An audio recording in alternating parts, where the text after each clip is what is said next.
your friend Uncle Peter Sematimba, like kubanga fe wetwasemba omuwulira, like in Uganda we saw this lady oba story, the young lady came out natana gamba story mbu no simaya process by process naga sibanyo oyo mchala naga sibaya yali naive noza wabiwulira ebyo byetwasemba okuwulira ko kati are you still in contact?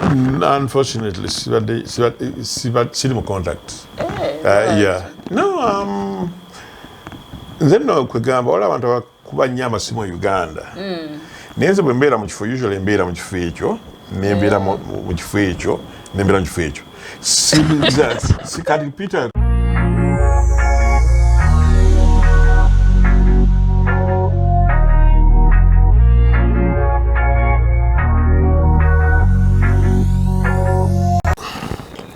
Hi everyone, welcome and welcome back to another segment of the Claire's Classy Chat Show. And you won't believe, can you see who we have here today? It's a very special guest today. It is my Uncle Fred Senoga Makubuya. He's gonna tell us in a few seconds, like, you know, what he would like us to know about him. But he is like my uncle, like family, and you know, from when I was little uncle, like you used to look after me, and you guys, you're gonna get like the best gist out of this interview. So stay tuned. Welcome to the show, Uncle. Thank you, Claire. Yeah. My daughter. You're very welcome. We're happy to see you. We know you're so busy, and you just had to make time, like, for us. You know, we appreciate that, because you could have said, I'm going to be working, I'm going to be doing this, but you say, I will come and be on the show, and we really appreciate it. Not after you flew all the way from London to come to the States. Thank you. I couldn't throw that chance away, so I had to make time for you. Oh, thank you, Uncle. Thank you. That means a lot to me. So, Uncle, just tell us briefly, like, who you are. Like, I've just said your name, but we don't mind. You can repeat your name and tell us a bit more about yourself. Maybe like clan, like back home and stuff and all that. I think the people viewing right now will want to know. Okay. For those who don't know me, my name is Fred Senoga Makubuya. I'm from the Fure clan, and I'm in Uganda by tribe.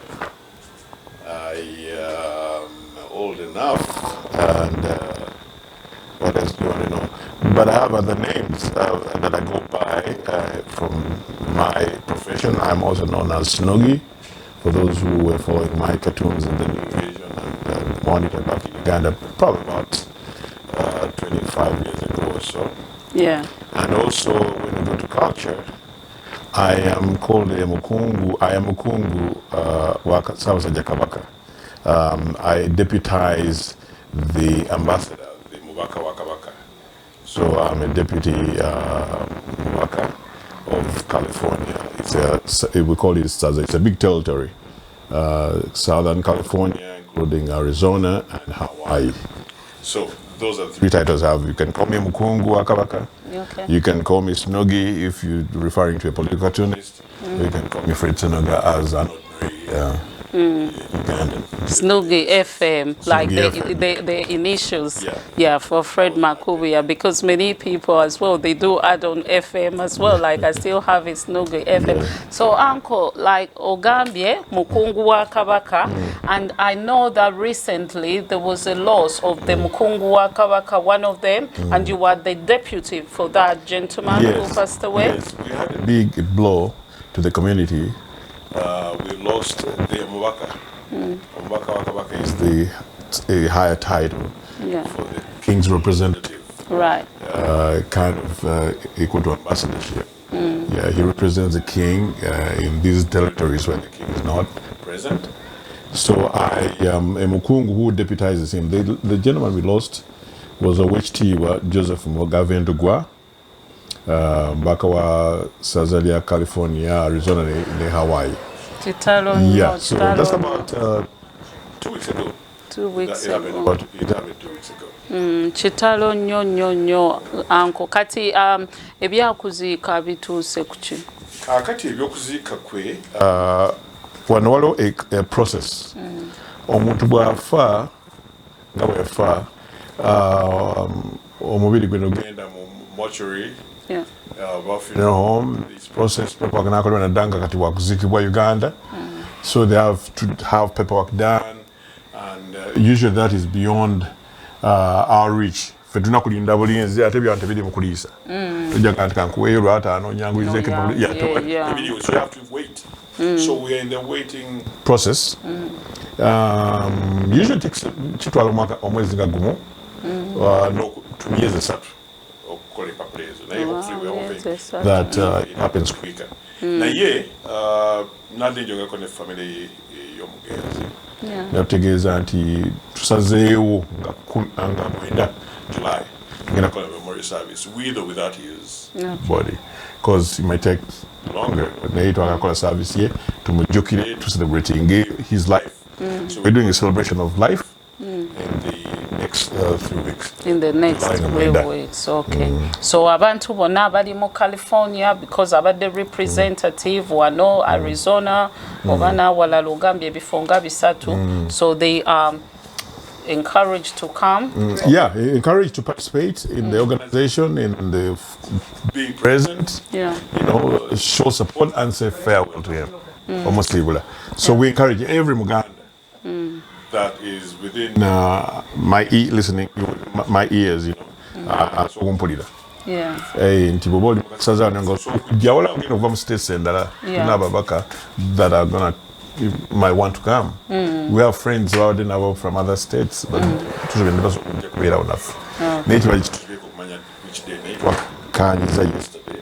9th of July. Yeah, the 9th of July is going to be the date. In fact, they are singing so kakati waliwo ne address like address confirming address functioning yakuba communicated later. Okay. But we know we know Humanity is one be street 256 okay.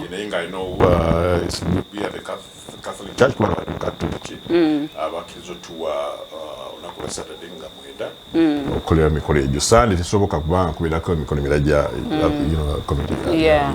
Okay, guys, for you who are in California, neighboring areas, even if like you are able to travel, you have that here, you are all welcome to come and celebrate the life of Omubaka Wakabaka, Omwami, Omugavendugwa Semakula. Yeah. Mbaka wasatu.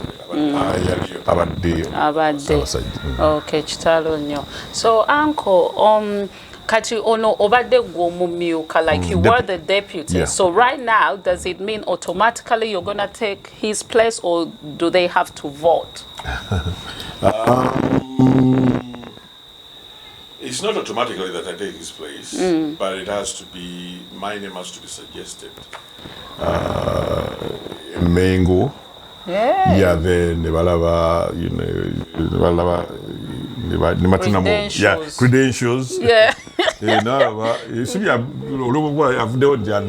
But usually it's been like that. I've seen a case Northern California that was feed Chala Mugerwa, Yali Mbaka Wasabasajja Kabaka, then Yali Deputy HT Banalika at Engova.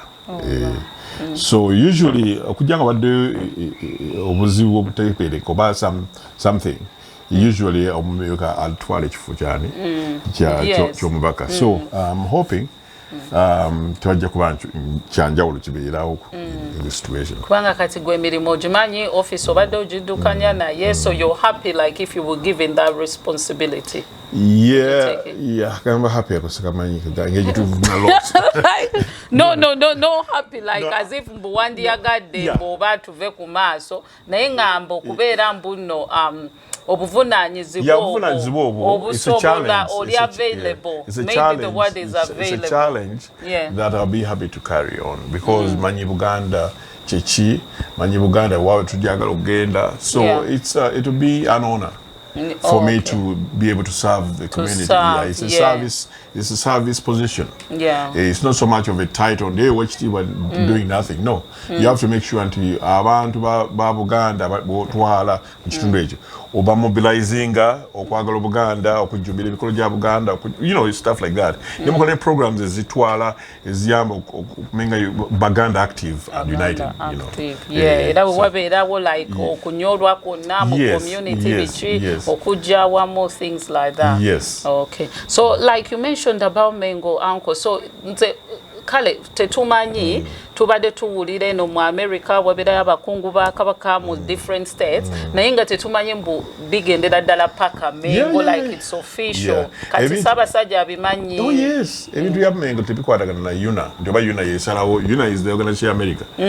Tebikwatagana na UNA. Bikwatagana na bwa Kabaka bwa Buganda. Right. So ebintu byonna ebi happening wano, especially mu office y'omubaka ne office y'omukungu ne bikwatagana ne Buganda, usually we have a connection link a Mengo approval. We have to have a blessing from Mengo. Kabaka yasalawo yagamba afraid bamutwalira amannya abantu gwasibe Kabaka nakiriza nasima. We don't, it's not just by the way. No, it's something that has to be taken by the minister in charge of Foreign Affairs or Mengo office, which Tiba Kawuchi ambassador also. Twala vetted names or whatever it is. Na Salawo. Na Ryoka Twali was Ssaabasajja Kabaka. Ssaabasajja Kabaka na got in see me. Then then flows back. Everything tukolagana ne Mengo. Okay. So you mentioned about UNA. Kati nemu UNA oyinamu any position leadership or just goli kubya Mengo byoliko UNA are becoming a two police sides for me. Yeah. We are well, so we're but when I did one, I was engaged in UNA, which I had an advisory role during the time of Fandom CC. The president, board to get a few ideas. But since then, it has become so politicized. So then fit to positions are free. So since then, position yange ne yachuka muko Stalinyo Paka police banatelera kwa ogera ate uliwane na amwatu no so nebye yabulamu UNA causes even tuli wasi ato ngayami because because I remember like the one we attended like one Twala UNA in Los Angeles. That was 2 years actually after the split. The kwa ya 2014 radio split we were jamo LA wagina UNA causes UNA causes in 2016. Yeah guys, my uncle, he took me there like bulichimu ne tunyumirwa twanyumirwa abantu ambagamba it's just chinyumo meeting abantu bichi which is very important kubanga ndoza bwintu ku bintu social gatherings zituzwa ka break omanyi Abaganda bali mu diaspora abantu bakola nnyo bakola nnyo so kola no weda byandi waliwo ne ka break onokutwala so wetufuna those breaks ezikujja ku routine zikuzabujja ate nosanga bantu botandisanze kubanga nogenda ddi osange uno gundi ali Florida ono ali gundi newe babeera wamu awo obasanga bono bagwako that kind of thing is very good to me. Chirunje. Kati like okuddayo ku kino the musajja wa Kabaka what are the benefits? Kati noga otugambye Kabaka bakimanyiko nasima naye ofunamu benefits benefits esinga obukulu yekuweereza Ssaabasajja Kabaka directly. That's prestige. But it's a benefit too. Bantu bameka Kabaka baagamba nti nasiimye ono kola kino wanakwesiga ne bakutekamu obwesigwa for any office. So to me it's a benefit to me and ate tukuze kati what other thing would I look for? And it's not political. So it's part of culture and it calls for trust. So wakugamba nti afraid gogenda okubomba Kabaka abantu bangi Kabaka wali wano thousands of people.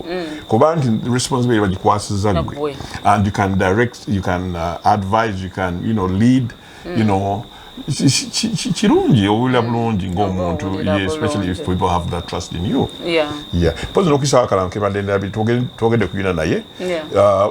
Abantu aba Buganda bali mu America babeera ne every 2 years. Tubeera ne convention yaffe bagita Buganda bumu. Where Abaganda bonna different, well, see what mostly abasinga the opportunity every 2 years it's a colorful things, like kind of it's a convention anyway. So educative seminars here and there, bufumbo bichinga bomanyi bibera mu conventions abalina bibatunda ne bateka stalls na chi so by Buganda and ebintu bisinga byonna mu Luganda abantu balita abana abazinyi from different silver trainings abagenda ngona Uganda inga babayigiza mu zina Buganda, stuff like that, which is very good. So every 2 years yagwa yali COVID time, so yali online Zoom. But hopefully mukama bana batwagadde nnyo eddake ya next year ejja kubeera in person, hopefully, if unless monkeypox unless obuzibu nabanyu kati waliwo monkeypox bwaba tagize oba COVID kukyusa tujja kuba bumu. So that will be next year. Tuba tumanyi already state chief? I think it's going to be in Seattle, if I'm not mistaken. In Seattle, and do we know the dates? Dates are around Memorial Day. Memorial Day, so it's around May. It's around May. Memorial Day and be mixing the Labor Day. Okay. Memorial Day is around May. Okay. All right. So guys, you had that, so don't miss that. It's a good opportunity. At this point, Abaganda, yonna gye muli n'emikwano gy'Abaganda, ebintu bino bya Buganda si by'Abaganda bokka. Emikwano gy'Abaganda yonna n'Abaganda. Abagaliza Buganda buli bannange plan to be there. Bino ebintu biyamba ffe n'abaana baffe. So before you plan for UNA, I would rather you plan Nadango Muganda, I would rather you plan for Buganda bumu. Then sinde buzibas osigaza then ogenda muki muyuna kubanga tuba hypocritical kuga tuli Baganda biki nibo batuka mwako genda atogenda muki conventions endala not so kamwene ekwatira ko dala ya Buganda. So uncle, what's the fee? Fee usually is about $2 registration wachikumwatano waliwo online gondi woso genda woso genda nange siri nomi ndimwambeke nomi ensiri kulwa netakula ko wali wensiri mulimu mu America ensiri yako no seriously zileta gondi si malaria nezeta now what Nile fever. Nile fever. Tawanya no mu America. Ako na engeri jo chogere mchiba, that's so funny. Auntie, I know you're a cartoonist na ye mulimu ne comedy. Imagine because no Uganda wali your comedy store and stuff. If you were in Uganda, you would be there in comedy store. Hopefully, maybe. Kakati, uncle, ekirala kyembadde ndowooza omanyi, you've told us about the benefits. Obviously ekitiibwa ekyokusavinga Kabaka, waliwo benefits endala oba ogambye mainly kyekyo? It's an unpaid paid position. So you just work I don't free, get a check. No check. We don't get. We just serve. Yes, just serve. Kati kusoomozebwa ki mwekyo ekifo n'ogamba kale nfunyemu bino ebirungi nsavinze Kabaka naye mulimu n'okusoomozebwa kuno ebizibu bino oba nali simanyi mbu nabyo gyebiri mu kifo kino oba bisanze anti kati nze mbadde mukungu omugugu ogusinga gubadde ku mubaka kubanga I can't run ahead of the mubaka. I can only follow. So sengo jja wano next year senga bampadde obukulu obubaka. Then I was also kubuulira challenges ensanze na kino right now Yeah. Ombaka abadde akyali wakuteekerawo omugongo yangamba alinga ntolako obutuuzi nakudelegating kino kyetwetaaga okukola ne kino okay that's fine kuba mbadde ngamba buli kintu kirina pros and cons and stuff but nga bwogambye next year wenaakomawo nga position ogiyina that is like an invite direct invite to me so tujja kujja uncle we will come back specifically kola interview eyo tumanye kiki ekigenda mu maaso so uncle like we were introducing the back home like tubulireko like nga family okuzaalibwana like okuzaalibwa kwange like bakuyita kutambula ng'omuganda kaakati nze amannya agange benagambe nze Fred Senoga ndi mutabani w'omugenzi Kezekiya Makubuya omugenzi oyo agalamidde e Bulamba wali mu Bulemeezi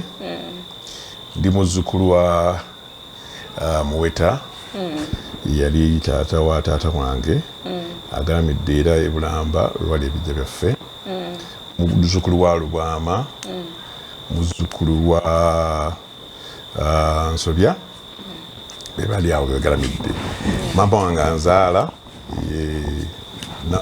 Catherine Musoke Namyalo wa Mamba yedira Mamba mukama amuwangazizza bana Jaja Kate I know Jaja Kate mukama amukuumye nenga yedira Mamba taata wa muzaala twali bangi jajja waffe twamutanga twali bangi babeeranga sese babeera actually Ntebe Bugonga naye mu biseera bya sese flies fever waliwo ne bagenda mu bizinga bajjajja so ne babeera sese for some time naye nga baalinga Ntebe bwe baava bagenda sese so mama wange wa Mamba of course nazaalibwa mu ddwaliro Ntebe kusinga nakula na mama wange taata wange yali mu byenjigiriza ariko ne mu government ya Buganda yakolayo mu department y'ebyenjigiriza naye nga omulimu gwe mukulu yali mu Ministry of Education nga assistant inspector of schools ng'agenda alambula amasomero galaba gali ku standard biki nga omukulu boss we yali Mugoya omwami bamutanga Mugoya yali inspector of schools okusoma kwange nasomera mu masomero gawerako kubanga mama wange yali musomesanga batujjana nasokera Kigo okutegera kwange nali Kigo busaba lwenge komera I know Kigo but it's known for prisons wali komera so mama yali headmistress we Kigo mu biseera ebyo kati n'avaayo nomu transfer n'agenda ensangi kule Masakaawo ngato mayo ba 12 babi samutse wala nnyo n'agenda awo netugenda ensangi n'ensomerawo P1 up to P3 P4 ne bantu n'engenda Mengo primary school kubanga it had was better set up education than Nsangi n'embeera Mengo paka P6 ate n'engenda Matali boarding school nafunamu obuzibu awo nga manyi bakubanga Kiboko Matali bali bakuba it was a really good school Mengo muzeeyi wange yali antuttewe nali embeera mutama Beno Kiwanuka nga kumpi n'essomero naye for some reason bw'ovanga waawakaleete nga ennyumba weri ebeera nga olengera ku ssomero parade webeera ku makya kati muzaba sinava waka naye nga ndaba bakuba Kiboko batuuse leeti ku ssomero nze sinagenda nkyali waka kati nentya Kiboko nengenda nekweka ebbali nensanga mikwano gyange nga baali bamaze nga oba wiiki nama tebasoma mwezi sijjukira how long nembegattako essomero kwagamba nagamba jo saasome kati emigo gye bajja okubajja kuba mingi kati olunaku olwokusatu saagenda ninga ate oba ziri ennaku ebbiri kati zesomyeki kati emigo egyo ennaku ezebbiri kati ate kagamba ekyayikirako nyingi ninga nimunaye ntisandika okubeera mu Kibuga nga tuyenjera bwenjezi kati mama bategeerera nti badde sisoma kubanga nali mbeera anke kuba navanga awaka n'akasero kange babeeramu ebitabo ninkagweka samuya netugenda tutambula netulyenjera obuwalenga maduuka omwo bwezaweranga saa ez'okuddayo eka netutembera kumpi kati mwalanga abaana bebe nga batadde nabe noddayo eka nogandi mba ku ssomero that went on for some time abasomesa ngabatereka kiboko like ogambye for 1 day 2 days omwana omuto ngolooza oboloza bazikutereke bajja kumbaza mwaka mulamba you know twalowoozanga so each day you're missing nga ate nga otiira ddala okuddayo you know nga wayisewo ennaku anyway kaati ekyo ne ba-suspending from Mengo primary school muzeeyi beze bahandlinga bulungi kuba tebampisa bubi nnyo naye bantwala ematali kali matali nali nange bino mbikoyi byobutabira ku ssomero nga I just want to stininga simanya how to do it bwenga muzeeyi bajja kunzita nakola so kati bantwalire Mengo ematali nga nkoyi nga nja settling down so ne bantwala ematali nembeerayo ne banzaako emabega mu kibiina nembeera nemala pisa nengende Buddo King's College omuntu abadde ng'otambula butambuzi kakati ovuga atya n'ogenda eri mu ssomero cream yeah you know amagezi nali nina n'ogenda Buddo King's College ngenda King's College nembeerayo nenve King's College ngende college school for 2 years nengenda Makerere. That's good uncle. So that's my education. Yeah. In Makerere nakola fine arts. Ne cartoon abasinga bamanyi cartoon nali painter. I'm a painter even today. Yeah. Nkyasiga njakola ebifaananyi jabiraga ku bantu baabo. Yeah, tujabiraga uncle jabi tulaga tubirage kati in fact nga bo introducing like Makerere nokola art your MDD uncle. No, BA Fine Art. Oh, the MDD other one is a diploma. music This was the other one is music and drama. Kati nakola the Bachelor of Arts degree. All right. MDD was a diploma. Yeah. Then you know. Chagulanyi je yakola principal MDD. Yakola. Yeah. He did buwaga na art. Yeah. Okola MDD. Okay. Kati not normally these are like okukola ko ngo kati cartoon I was cartoonist nabutandikira Buddo. Right. And I don't remember how naye wali mukwano gwange namesake bamuyita Geoffrey Senoga jali Uganda bangamba asomese Mukono is a professor in Mukono University. Yakolanga pakatanga Buddo Telegraph. It was a weekly newspaper. Or bi-weekly, bi-monthly, something like that. Ninga kasomero manyi school politics. I wanna yakoze badi na bibi nyabiya gondi on yes maybe to school politics ne happenings, you know. So nibata na gamba yagala mu cartoons. I don't know when they nabukuba first. Na kala when they namutwa. I don't know how it happened. But then I became the cartoonist for that Telegraph weekly newspaper. That kawa nisangalo. Tukubali, you know. So I started challenging my political brain from that time. 1979 nalimusini under that too. So when I kept on doing nearly so my college school. Ningina mu Star newspaper at that time. Nene bagamba nkubaka banzikizo kuba wadenali yana ngafuna ipusende you know from you know Makerere. I continued doing that. I never stopped anyway. Paka na ending up monitor and as that happened it sharpened my political sensitivity. Kwangati bintu kana police what they be gonna betunyiza and I'm always aware and you know I'm always interested in political happenings. Kati uncle Nova Makerere no funa mulimu straight away mu New Vision because me I know wali a vision group. Yes, I never stopped. Kubanga when nave Makerere when I Makerere I didn't call a weekly topic at that time. I continued doing it. And then monitoring weekly topic. Never walking out from weekly topic. I don't know what happened. Never monitor newspaper. Nali street camera sang off go to Charles Onyango by saying, "No, Fred, come join us." So nitandika monitor ngetandika dala. Nenjikola New Vision bageno kola nasoko gamba New Vision. Nali nkola ka strip bakenangale okivumbi. Kakati for some reason agenda baganti ja kola political gundi eyo. Pike, I don't know what was in his head. He didn't buy it. Yeah, he just didn't say the idea. He didn't buy it. So I didn't do any. I was only doing the strip. Saba called a political editorial cartoon. Then you could have monitor kuteyo then they were kabanga okay come so for like 3 years or 4 I didn't call both papers. I didn't even know like what you call it on the monitor. Always thought it Uganda Confidential you know I was everybody I didn't because that time I had kind of a monopoly of some sorts. Our cartoons tewali banja at that time. So I was able to be in that field for some time. Oh, okay, that's good history to know because manye abantu banji nyo uncle they knew you from your cartoons or Snoggie FM in the newspaper. If you are out there and you used to enjoy those cartoons, this is the gentleman, you know, you need to be thanking, you know, because it was like the top of the, you know, each time like I opened the papers, it was like page 3, what page was it? Like front pages around there. It was there. I think it would be like page 4. Page 4, like I would look at the cartoons and, you know, it was amazing work, Uncle. Thank you. Yeah, really amazing. So you still do it even up to now? Yeah, I do it today, but before I forget, I still do it. What went to take a holiday? The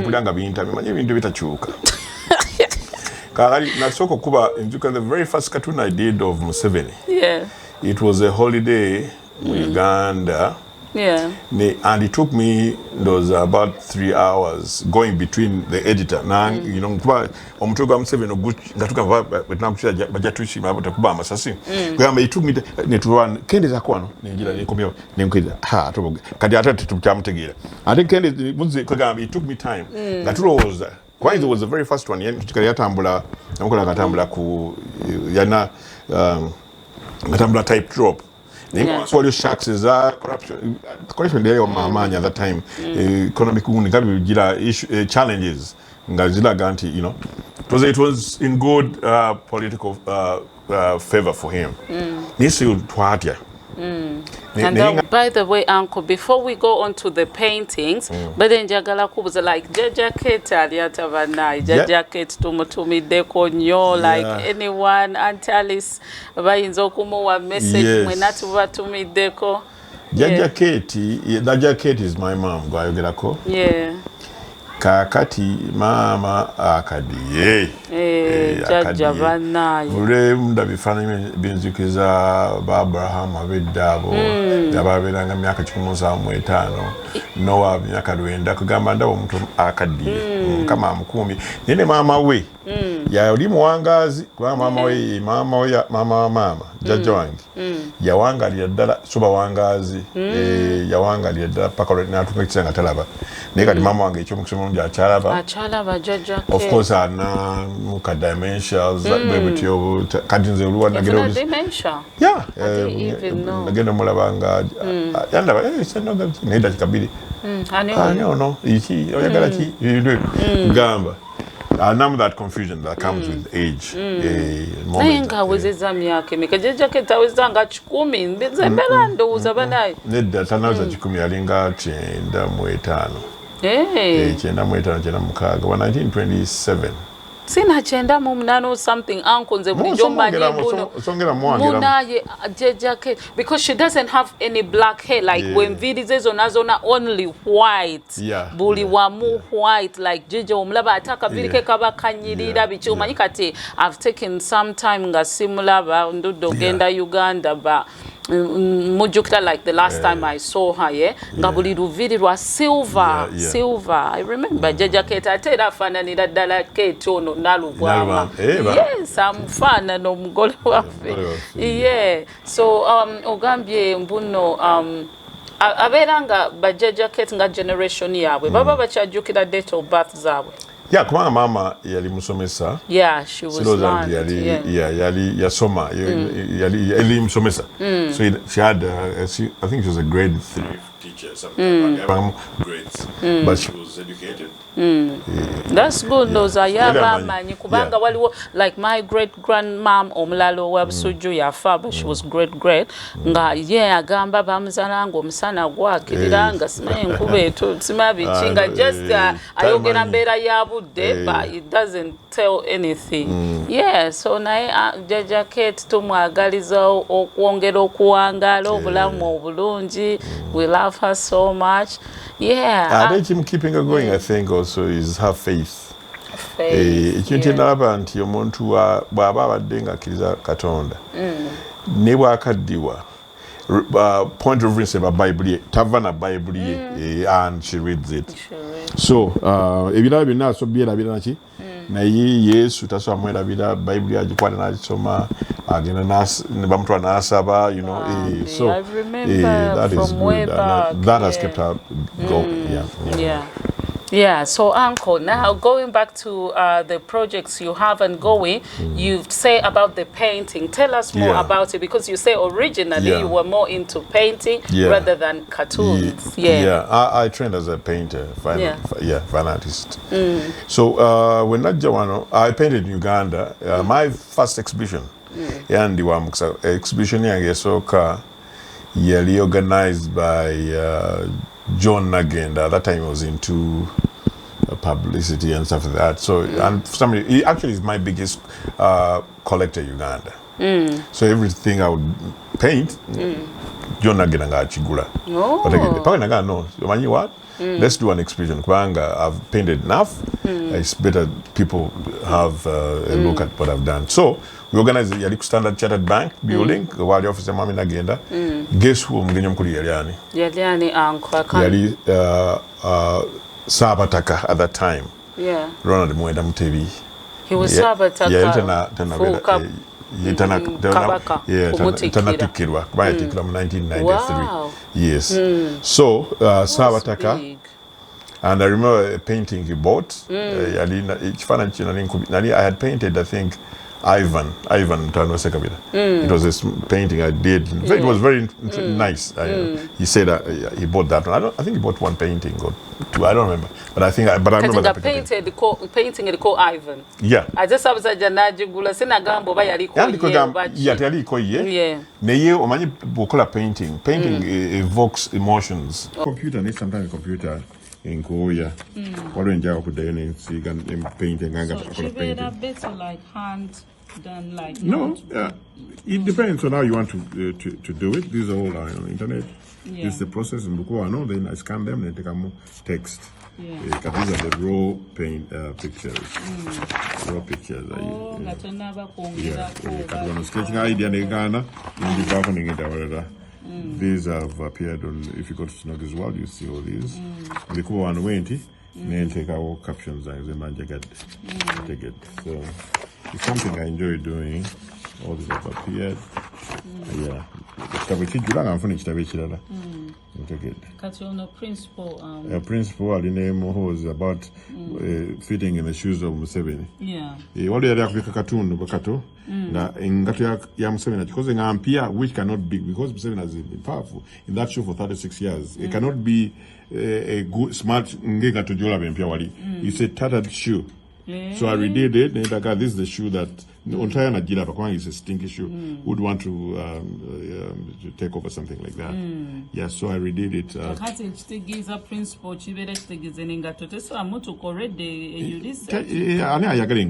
You just have to start afresh. Yeah,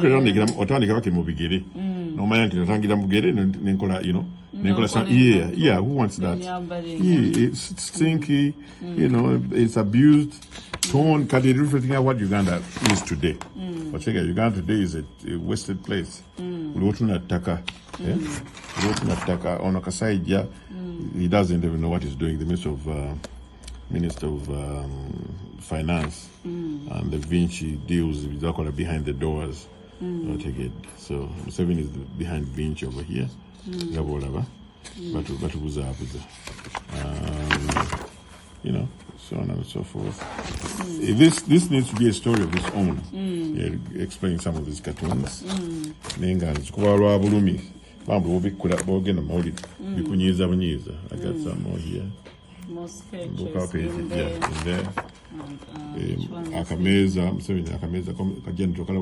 And I cost a billion, 2.something billion per month, over per day, something like that. Yeah.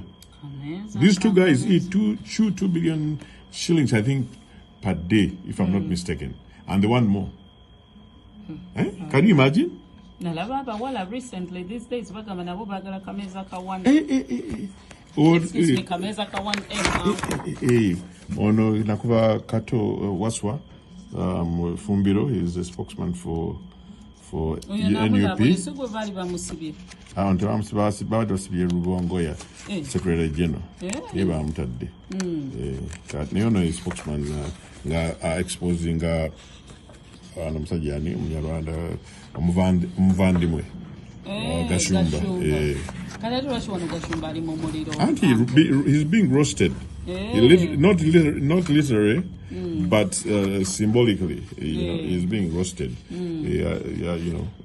Was real. Not Ontarika. Atewanga Mukapa.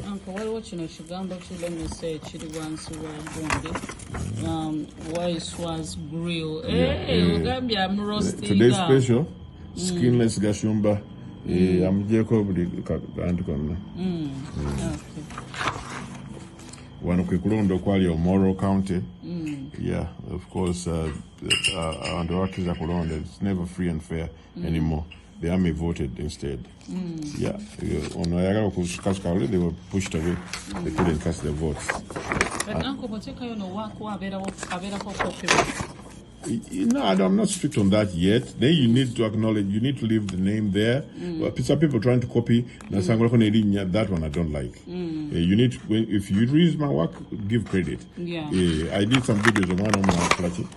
Now covering whatever there was Snoggie studio, now covering out, I don't like that. It's not professional. Yeah, you can use my work, but always give credit. And this is about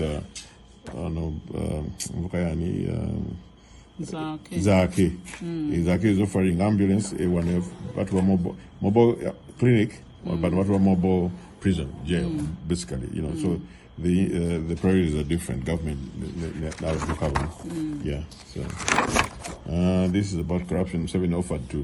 Uganda offered to help Kenya with corruption, but we have a bigger problem, so it's hypocritical. Uganda wants to help another country that has a less corruption problem than itself. This is the law, actually. Yeah. So some of these I'm going to reprint them and have them available for those ones copies. I want that one, so they can always reprint them and yeah. One this is give some million settle for bail now. Ghana. I took 10%. They eventually paid the 3 million, but it shows how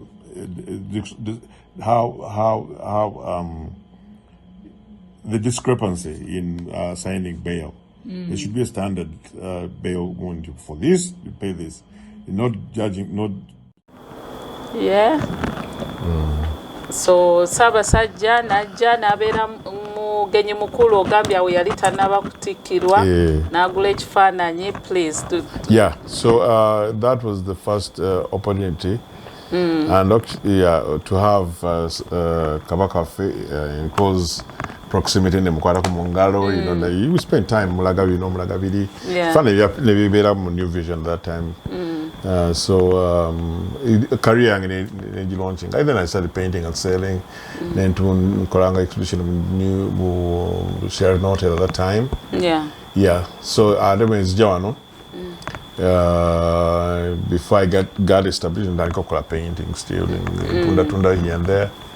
Until up to today. Okay. Luli nazira ba painting when I came home. Nendaba wonga nyingi mudido bichi. Kati wobo zisize waka. You do an exhibition. You put them online. How do people know about your work? I do make prints.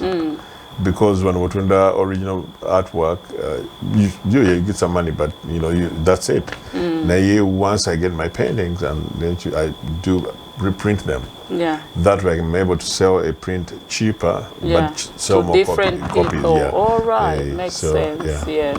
So now I'm told again, I'm afraid I want to use your paintings for an exhibition to sell. No, I can't just walk a percentage wage. No more selling paintings. Now it's 12 percentage.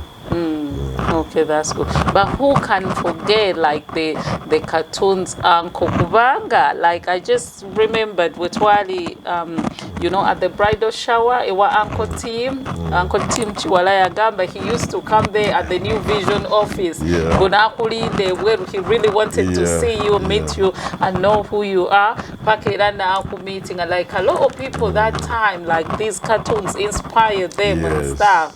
Yeah, Timothy Chwala was a young man at that time. And I don't know where he was. They wanted that time. I used to have a van. What did you call red?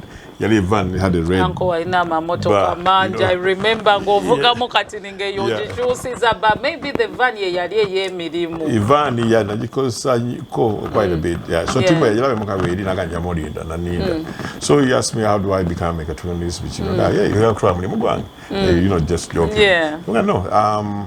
Because there's so much work to be done. So I knew there was room for more than one person.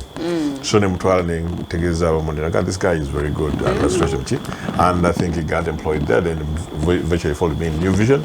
So when I city Kuba feeling that support. All right. Yeah. For some reason we made in band. So they better film. Yeah. So we've been friends since, and it's interesting. The other people that have had wanted to, you know, cartoonist banja, but they're not wanting. The one that sticks out. Yeah, Ogon at Uganda. What was cartoonist Uganda? Spire. Spire. I see the cartoon. Yeah, Dr. Spire is an PhD. I don't really say the field, but he's very smart. You know about Ogon, Colera Monitor. No, young one, Bamita K-Tix, we've been in touch. Bambako computer na kwezo ukala pili msonda busende na computer ye. He's doing good. And no mulala walu kati mulala walu aludewo Bamita Ras akola mu New Vision and a few others. But Ogoni yazanyusa. Bantunula mu Banakola cartoons ku Facebook. Ngabula kueleza kama hey, I want to do this, I want to be a cartoonist. What do I do? Yeah. So kati this young man yambuza kondoza nangati I want to draw cartoons. How do I get in the papers? How do I get? No, look. Funa cartoon yo. Draw a cartoon or get a newspaper. Bagani, this is what I can do. You never know. You never know, yeah. And I think he did that. So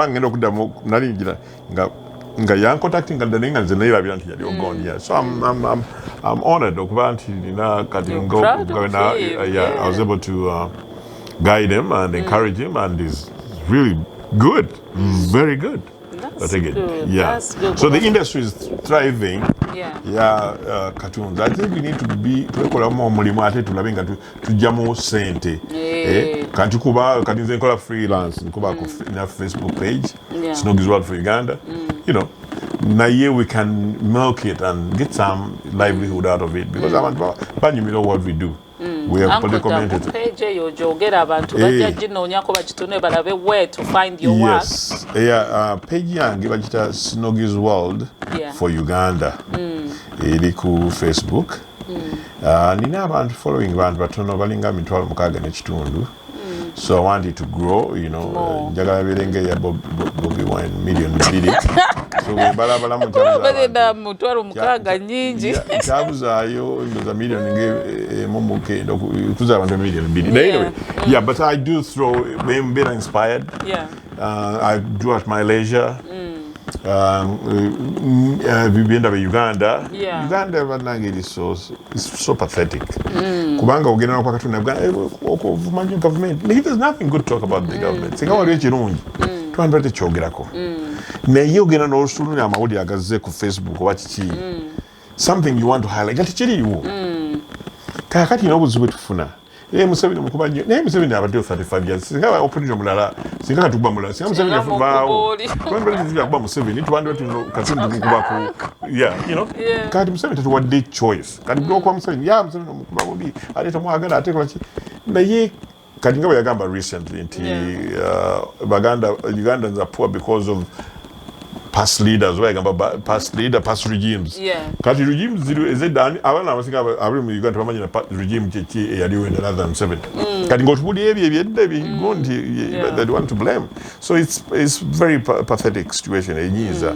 Era tetukubalwa kuba ntuwaganira kuba nti too much. Let me, let me just try to put a little spin on it so that I want to take it over to discussing about it. Yeah, that's how sad it is. Kati Uncle Omanyi, I follow your page on Facebook all the time. This other work.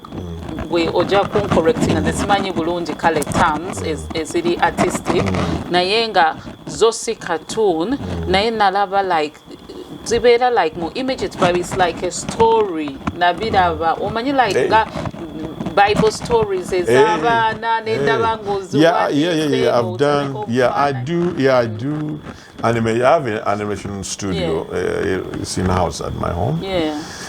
Mfana jikosa nnyo mu biseera by'elections ebyakyagulanyi n'abafanda PO. I think ojabu funanja bukweza obulabu you can always replay them. I enjoyed one of them I think had about 200,000 views. Wow. Ka video bully political nenga satire but using animation.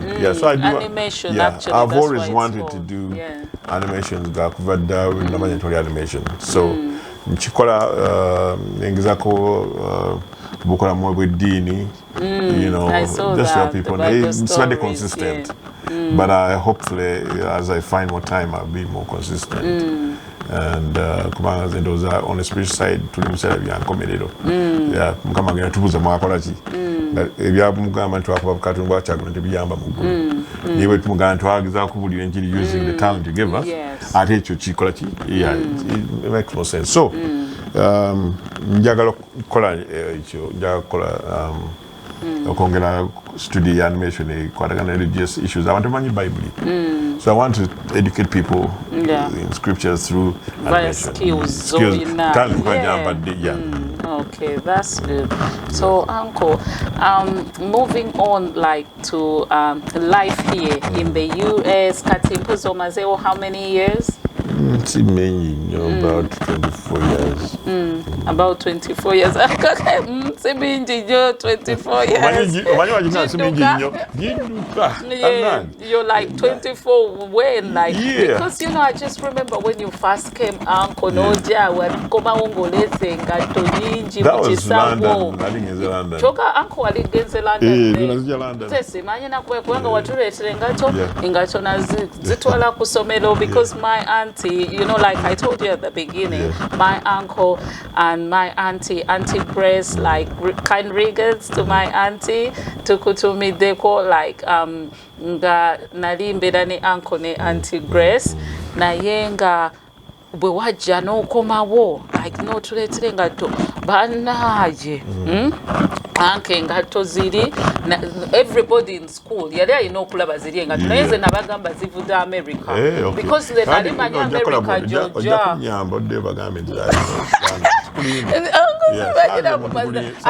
I don't know like nali sirimbanga nkitegedde naye nze nali manyi lwakuba wali otera kujja mu America so I just assumed engatto zavudde mu America buli omu nga mugambe nengatto waliwo eyo gye nali sijjaamu nga buli saa nina ojjambala it was a black one nenjambala ne ku livers do kusomera ekibuli nga buli omu mugamba banaye engatto yavudde mu America naye kyembala enjala okugamba at that time wali ojja nga bw'okomawo bw'ojja bw'okomawo so when do you decide mbukati nzize nsigazidde wano kubanga like a person like me when alinga nkulaba growing up nga ndaba everything is in order like the life you lived nga omuntu abeera abwegombesa like other people would only desire that life nga ndaba olina omulimu ko ogusasula bulungi because you used to do billboards as well in Uganda billboards and it was a lot of money okubeera ng'omuntu yakola zi billboards like eza big companies in Uganda ng'okyusa amamotoka ako nga ndaba like obulamu bulungi omanyi when you're young you think like everything is bw'oba olabako just kyomanyi you don't know kakati nendowoozamu neŋŋamba ate ate kati uncle lwakyalesewo wano everything going for him n'agenda bweru naye at the same time ebiseera ebyo nga tumanye era omuntu ogende bweru it's be all end all like you know omuntu agenze mu bulamu obulala kakati tubuuliremuko kubanga that time uncle ojjukira ankubuulireyo why I think like kalenze kankujukize like from my point of view when ali muto nga engeri gye nalabanga like amasimu nga gakajja omanyi nga amasimu ga bbeeyi nnyo nga to get the phone oba abantu basasula nga oba 1.5M or 3 million or something because you had to show you're able to buy it to maintain it tewalingayo bino byagulayo ka credit oba twamuyitanga airtime oguleyo ka mutwalo 10 biki you had to maintain that contract ng'ebyawano so tebagiwanga simu buli omu naye anko wali ogayinaga amasimu in fact abantu bagayitanga solotero bagamba oli ayinayo ka solotero yet solotero was the network yeah so uncle I just remember in like mweyo lights mbobulamu bwali bulungi so for you to decide nogamba kati kangende mu America nsigalireyo ddala tubuliremu awo why kakati always growing up abantu abasinga always aim high kati nze Uganda I was doing okay I could have done better to kanolanga the ceiling you know you're not making progress that much you know I've had always wanted to get out of the country in so if there are opportunities you know I tap into them then the politics where Uganda there are times when I had to leave home ngana link katuna that time it was 1996 it was election time nenkuba katuna wali aba deputy bajagala ndoza so I had threats on my life but you know so I had that sense of fear from what I would do sometimes in edit pike going you know cartoon you know stuff like I had those fears you know so nga sibera na mirembe nnyo olwakuba at that time abantu tewali nnyo kati nga bino abductions ewulira tezali that frequent but to me it was a little scary abantu bakubanga nga they would react I didn't run on Facebook so what they would do they call up New Vision great you know if find out with TV so there was a little bit of that fear in me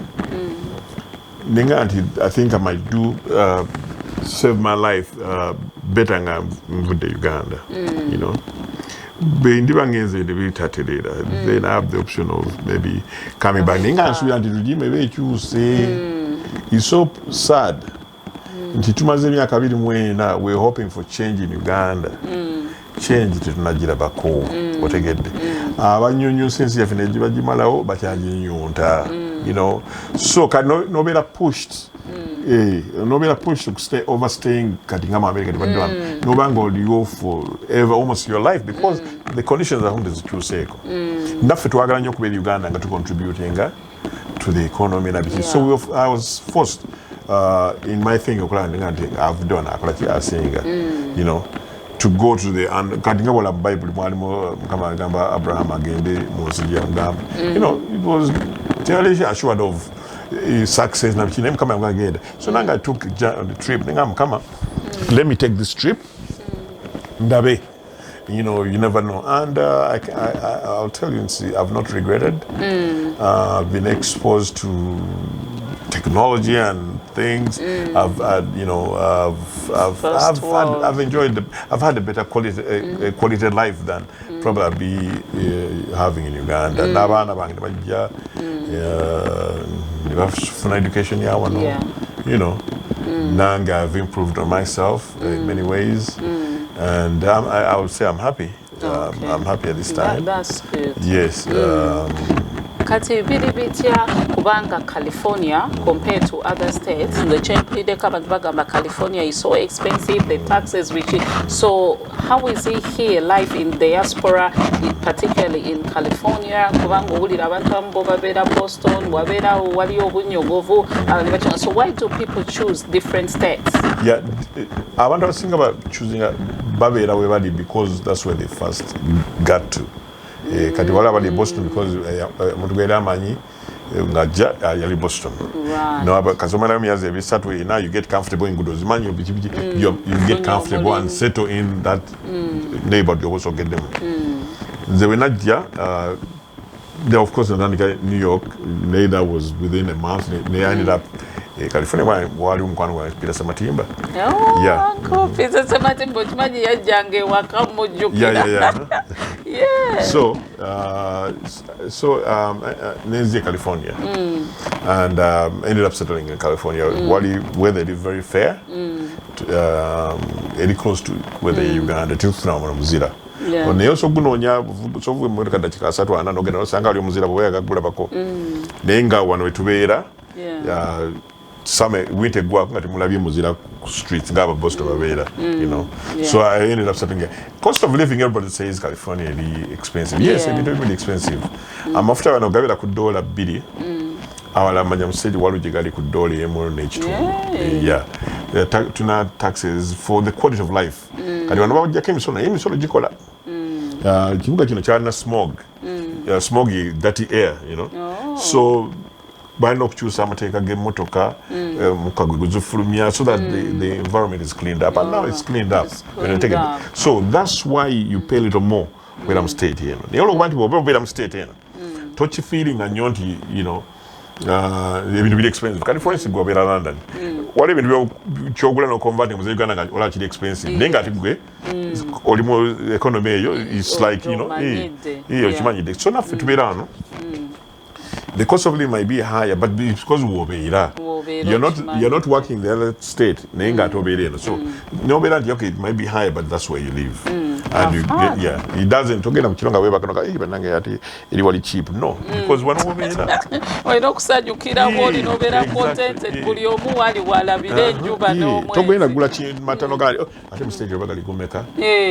don't do that. No, maybe kino mzee Uganda zili meka of course. Lawa ndo baka v Uganda wala bafuna obuzibu. Kyogera numuga ngo ntokyusa kubanga kati dundu Uganda tuli wano. Naga ekyo nandiguzeemu akataka. Gutege ngamba try plant. Yezo nandiguzeemu motoka. Go nedda. Kubanga kakati abantu abagamba you guys in Boston you also charge for the weather. Nice. No, in Boston. Sorry, uncle, was a mistake. Ngamba abali wano like in California. Abali wano, but they're being charged for the weather as well. Yeah, ngabe kugambye because air. I'm just giving an example. No,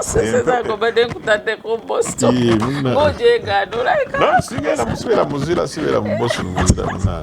Yeah, I like where. It's nice. Yeah.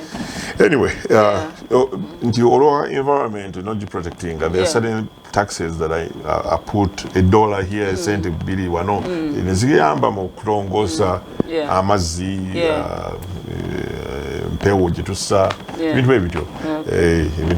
That's good. So, Uncle, you just mentioned about your friend, Uncle Peter Sematimba, like kubanga fe. Which was like in Uganda, we saw this lady over story. The young lady came out, Natana Gamba. Story mbuno simaya process by process naga sibanyo yo mchala naga sibaya yali naive noza wabiwulira ebyo bye twasebo okuwulira ko kati ale are you still in contact? Unfortunately still in contact.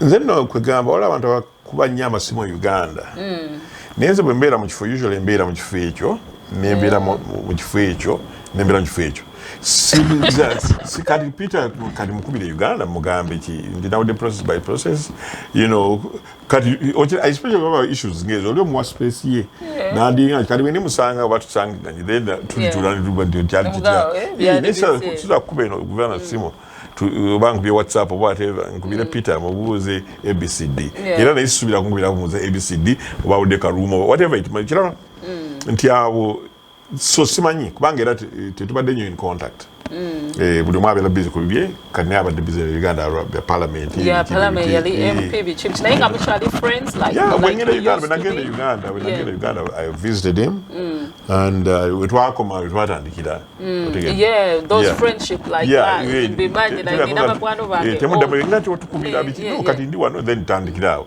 so Peter tandikirawo era bajja musanga inwe ngatandikirawo because his family is here like he has ana mchala n'abaana wano bali about mailo nga kina n'okubwana San Bernardino county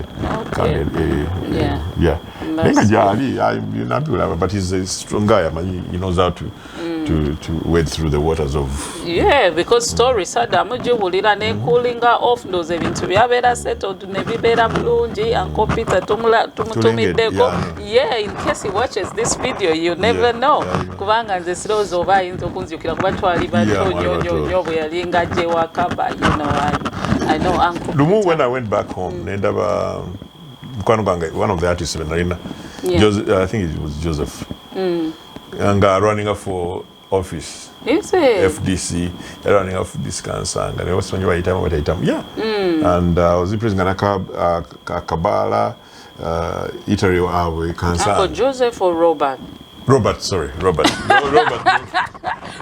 Uncle Robert isn't it I remember bajange wakabona ne bakola emirimu ne bakola like paintings and stuff isn't it and omulala yali Tony but Tony were in touch Tony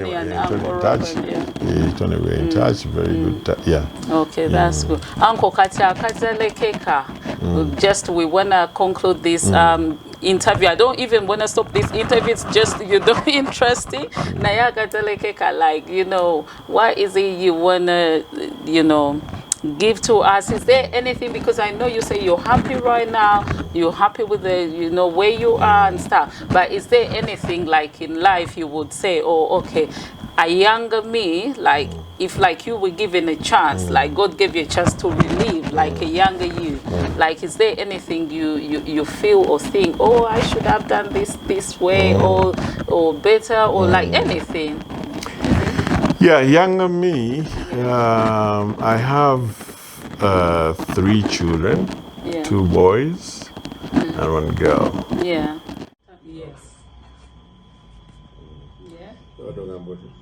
So I was just saying that like all of us, we have like things in the past, we learn through our life experience and stuff. Sometimes you're like, oh, if I was like this age again, this is how like I would have, I don't know, anything you could just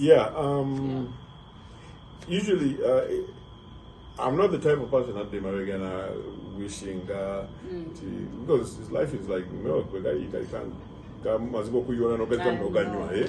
So I don't so much live in the past. Things have something I've thought I would have done if I was young again would be I have 3 children.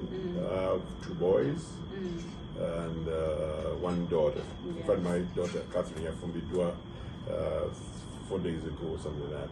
This past weekend. From Bidwa. So the other week, the children I got to go there because I have and Kubanga, second as I want to get in a more day. What is that? Nanyumi Dwanyo, Nandrading and Hasing, I'm doing about what I might do it again. Kubanga, that will carry to worry, you so certain things I wasn't able to do right. I think I no chance in that. Hopefully my son marries, and then I have to wait. Bang at Tomoto. Wife at 32 years old. Muto at 8 years old. Kati. Come on, but I enjoyed the whole experience of Chubanti. Nafunyo mwana na fumbiwa. So na now when I say I wish I had more kids, So what's never Achogambye oyina abaana basatu naye sengolowooza senga yange you want having them more nange nengamba anko kakati abaana lwaki tewaba having no some are having abaana I've already in the back of my mind by the way can put it simanyi lwaki nalowooza nti obanditambula obandengera n'abaana but I want to raise a family I could afford Okay. In That's I was important as well. Jagala Nyabana, they always wanted so to have Kuzala just Abana. Yes. Yes, yeah, you can't meet their needs. Provide. Yeah, you can't provide for them. Yeah. So, manageable family. Singana Mugaga before. Proud I've had more kids. One I don't so bad, but I was always careful about that. Yeah. Okay, that's good. Kati, yeah, Uncle. See, careful. We were careful. Yeah. In Charawang at the time. Like it wasn't a single personal decision. Family planning. Yeah, we would discuss that. Yeah. Okay. So, Oyoge, they call like Kate. She became Mr. and Mrs. Allen. Yeah. We wish them a lovely, beautiful marriage. I know she's gonna make a really nice wife. Yeah. She's really lovely girl. She's my first cousin. I love her to death. I had to travel from London to come and be at the wedding with the family. So yeah, wish her the best. The wedding was amazing, Uncle. I don't know how this was pulled through. Like, you know, it was such, you know, beautiful wedding. Katie, first of all, knows what she wants. Yeah. And she'll put her foot down. Yeah. And get what she wants. And especially if she can afford it. Yeah. Why you go to Kassel call her now, you know. Yeah, you know, and then she works hard to get that. Yeah, so that's why the wedding was the way it was. It was glamorous, but because that's what she wanted, she had in her head, and she wanted it. Yeah, it was amazing. Enough about them planning. Behind the scenes, we're still amazed when the actual thing. I'm telling you, I was amazed, like overly amazed, like it's a dream wedding every girl would like out there. I didn't see anything go wrong, like everything throughout the day, you know. Kudos for that. And yeah, that's all I have to say. And to our new Moko, Jared. Yeah, Jared, you're welcome to the family. We love you. And you know, anything like, you know, just feel, you know, free within the family, you know. Yes, so guys, we have come to the end of the video. We hope you like it. Please watch, like, comment, subscribe to the channel. Don't forget to turn on those post notification bell. And yeah, we're gonna sign out, and we want to thank you so much, Uncle, for your time. Guys, look, when we started it was a bit bright out here, but now look, you know. So we really appreciate your time. Yeah, and yeah, so, and we will see you next time. That's all from us now. Take care. Bye.